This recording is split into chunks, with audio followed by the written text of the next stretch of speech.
Welcome to another episode of Judge for Yourself. 2014 was an unprecedented year for Parliament. Public interest in the institution was at an all-time high.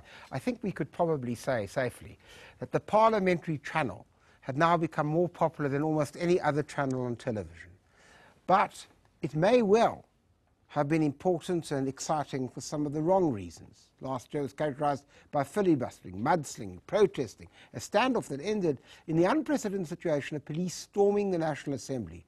With the new year ahead of us, we want to ask whether MPs will focus on fulfilling their constitutional mandate as public representatives. That is, whether Parliament will assume its role as the deliberative chamber of the entire nation, or whether we will see some chaos and acrimony between the parties dominating proceedings in the House.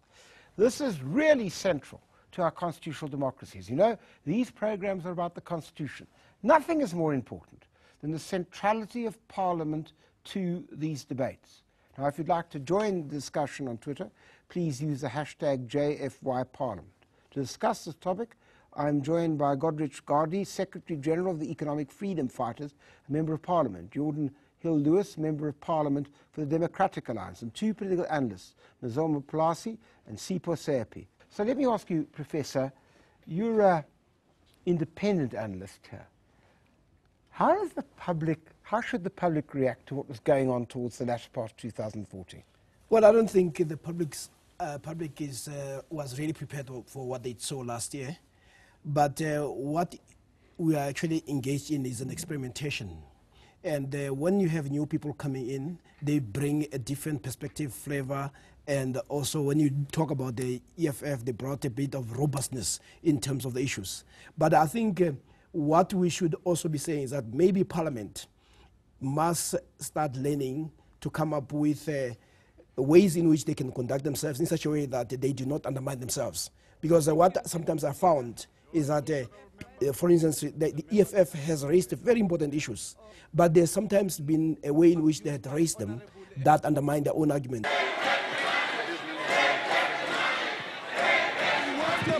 The House. These things of point of order are the ones that you are hiding behind. Ne? You are very good at that because every time reports are brought here, it's point of order, point of order. The honorable we are here member to ask questions and we need answers. The same applies to the ANC, the same applies to the DA. But what we are seeing is that at least Parliament is talking about those issues to say how do we make sure that not so much the issue of orderliness, because you do find orderliness within the portfolio committees where there are real debates. One must accept that theatre, the Parliament is also a theatrical space where people are going to be performing. Gotcha. But what is most important is that we must hear what you stand for.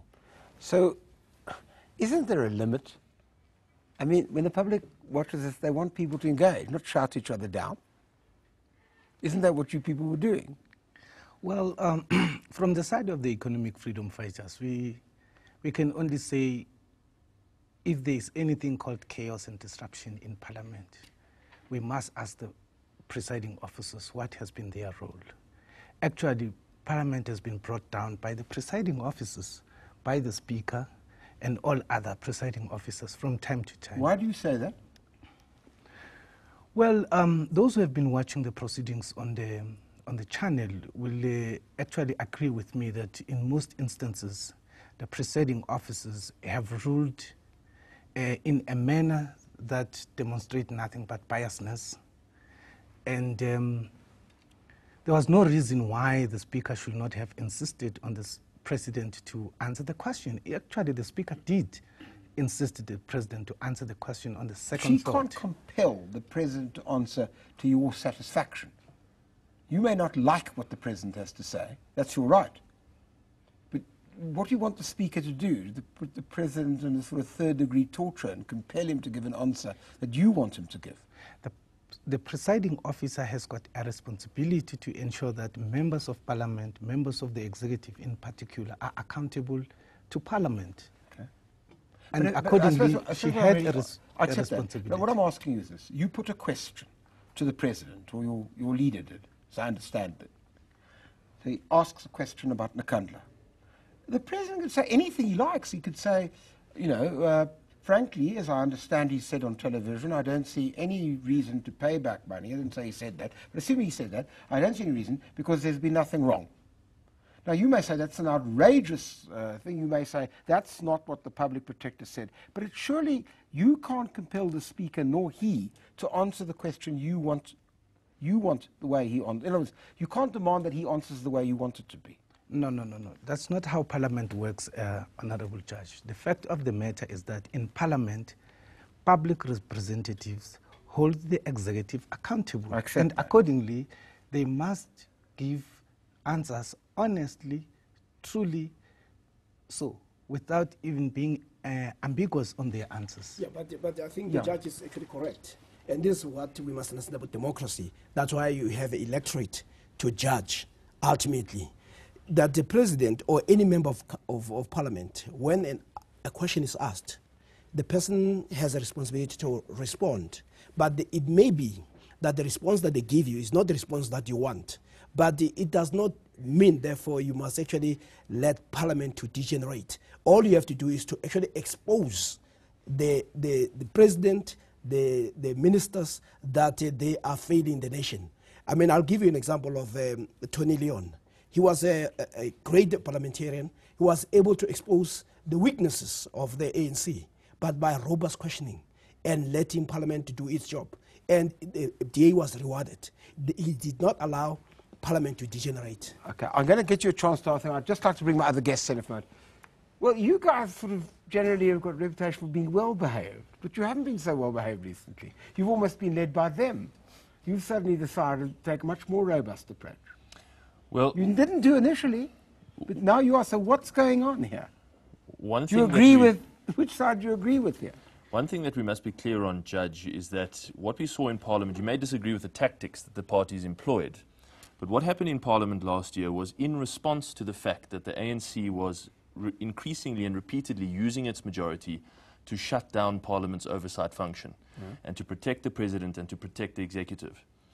Now, it's all well and good to say, well, you know, we must respect the President's right to answer as he pleases, but at the same time, there has to be some form of protest at that increasing trend towards making Parliament a lapdog instead of a watchdog. And can I ask you what the limits of that protest are then? Well, we believe the limits are protest within the rules, and insofar as we've been able, we've tried to keep our protest within the rules. The filibuster was entirely within the rules.